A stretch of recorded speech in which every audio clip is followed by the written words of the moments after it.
ओम नमः शिवाय। हमने अपनी पिछली वीडियो में मंत्रों के कुछ रहस्य के बारे में आपको बताया था और उसके आगे मंत्रों के कुछ और वैज्ञानिक रहस्य जो एक विज्ञान के तौर पर प्रस्तुत किए जा रहे हैं उसके बारे में बताने जा रहे हैं। भाव बिना कोई सिद्धि नहीं, भाव गहन नहीं तो सिद्धि भी नहीं।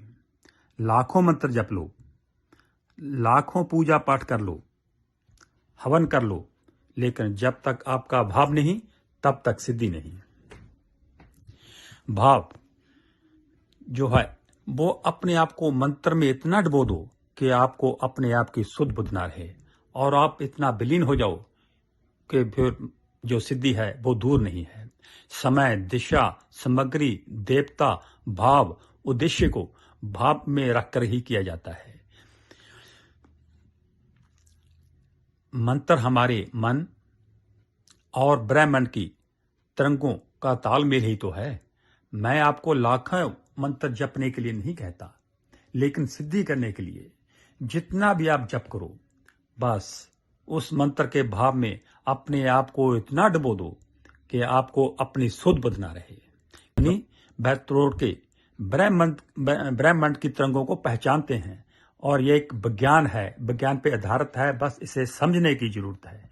YouTube के इस चैनल मंत्र एक विज्ञान के जरिए हम इसको समझेंगे ताकि विश्व का कल्याण हो सके। जो यह विद्या पहले गुरुकुलों में गुरुओं, ऋषियों, मुनियों द्वारा दी जाती थी, आज ये लुप्त हो चुकी है। इसलिए मैंने फैसला किया है कि इसे पुनः हासिल करना है। आधुनिक विज्ञान विचारधारा की सबकी ये दुर्बलता ये है कि अहंकार की भावना से ग्रस्त है। उसकी अवधारणा ये है कि वैज्ञानिक शोधों पर केवल उनका ही अधिकार है और वह जिस राह पर चल रहा है वही केवल विज्ञान है। हमारे ऋषियों मुनियों ने इस प्रकार की विचारधारा को अहंकार की संज्ञा दी है और कहा है कि ये अज्ञानता के कारण ही होता है। अज्ञानी ही कहता है कि वह सब कुछ जानता है। इस रहस्यमय ब्रह्मांड में उत्पन्न कोई जीव केवल मुट्ठी भर ही जान सकता है, क्योंकि इसकी उत्पत्ति विचित्र सिद्धांतों से होती है और ये सिद्धांतों के द्वारा भौतिक अवलेशन और इसके रास्ते खुलते हैं। इनकी गणना उसी प्रकार नहीं की जा सकती जिस प्रकार संख्याओं पर किसी को अंतिम परिणाम तक नहीं पहुंचा जा सकता। हमारे प्राचीन ऋषियों ने अपने हजारों वर्ष की साधना के बाद इस ब्रह्मांड के इसके रहस्य का पता लगाया है और अंतिम सत्य तक पहुंचे हैं, जो इस ब्रह्मांड की उत्पत्ति का कारण बना है। और ये इसी सूक्ष्म से हुई है जिससे तत्व ज्ञान, ब्रह्म ज्ञान, शिव ज्ञान या परमात्मा ज्ञान का नाम दिया गया है।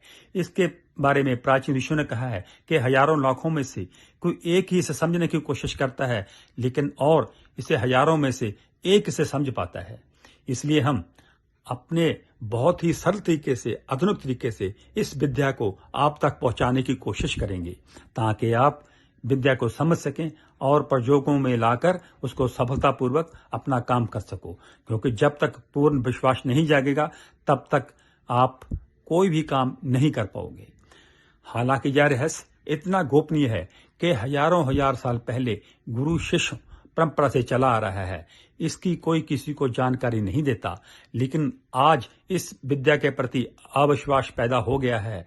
इसलिए निश्चय किया है कि इसको प्रकट किए बगैर मैं नहीं रहूंगा और यह विद्या लुप्त हो रही है और हमने इसको पुनः हासिल करना है।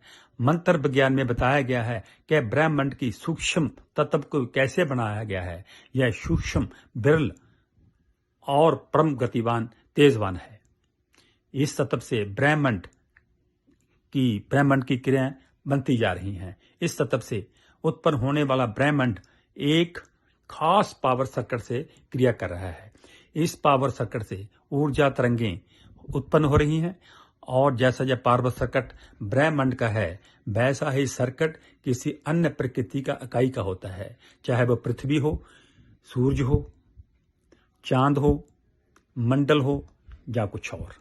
वैसा ही पावर सर्किट प्रत्येक जीव, प्रत्येक वनस्पति, प्रत्येक कीटाणु, प्रत्येक परमाणु का होता है और ये सब एक दूसरे से जुड़े होते हैं। ठीक उसी प्रकार जिस प्रकार किसी जीव के कोशाणु एक दूसरे जुड़े होते हैं। मंत्र विज्ञान के बारे में आम लोगों का विचार है कि ये एक बहुत ही मुश्किल काम है। मैं इससे सहमत नहीं हूं। इसको जानने की इच्छा सभी को होती है, लेकिन वो पहले स्टेप पे पांव रखने की बजाय छत पर सीधा पांव रखते हैं, जिससे वो डिस्करेज हो जाते हैं और इसको समझ नहीं पाते और अंधविश्वास बोल देते हैं, घृणा की निगाह से इसको देखते हैं। और दूसरी ओर जो इसको सही तरीके के इसका इस्तेमाल करते हैं, विधि को करते हैं, वो उस तत्व को आत्मा, किसी को शिव और कोई इसको ब्रह्मा का नाम देता है। इस तत्व को उत्पन्न होने वाला ब्रह्मांड एक पावर सर्किट के रूप में ऊर्जा पैदा करता है और वैसा ही सर्किट हर प्राणी में, हर जीव में, हर वनस्पति का होता है, पर सब एक दूसरे से जुड़े होते हैं। यही कारण है कि मंत्र विधि पूर्वक जपे जाएं तो उसका अवश्य लाभ होता है। पावर सर्किट के बारे में हम अपनी अगली वीडियो में चर्चा करेंगे। और एक बात और, मंत्र विज्ञान का ज्ञान आपने अपने पास नहीं रखना, क्योंकि ज्ञान बांटने से बढ़ता है। जो आपको यह ज्ञान प्राप्त हो रहा है या और आगे जाकर होगा, जितना आप इसको बांटेंगे, आपके मन में उतनी ही वृद्धि होगी, आपकी शक्ति में उतनी ही वृद्धि होगी।